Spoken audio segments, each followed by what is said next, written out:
আমি এই কক্সবাজারের দুই আসনের মুশকিলকুরিদের মানুষের সাথে কাজ করা, তাদের সেবা করার ইচ্ছা রয়েছে। আমি সে লক্ষ্যে আজকে মনোনয়নপত্র জমা দিয়েছি। আমি অ্যাডভোকেট এস এম রুকনুজ্জামান খান, কক্সবাজার দুই আসনের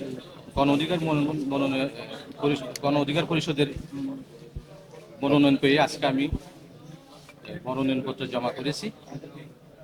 আমি কক্সবাজার দুই আসনের সকল স্তরের জনসাধারণের কাছে আমি দোয়া, ভালোবাসা ও সমর্থন প্রার্থনা করছি। আমার ইচ্ছা রয়েছে আমি এই কক্সবাজারের দুই আসনের মুশকিলকুরিদের মানুষের সাথে কাজ করা, তাদের সেবা করার ইচ্ছা রয়েছে।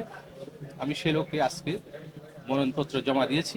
ইনশাল্লাহ আপনাদের সাথে মাঠে দেখা হবে। নির্বাচনের সামগ্রিক পরিবেশ নিয়ে বলতে গেলে নির্বাচনের সামগ্রিক পরিবেশ মোটামুটি ভালো আছে। আমি আশা করছি সবাই স্বাচ্ছন্দ্যে খুশি মনে ভোট প্রদান করতে পারবে।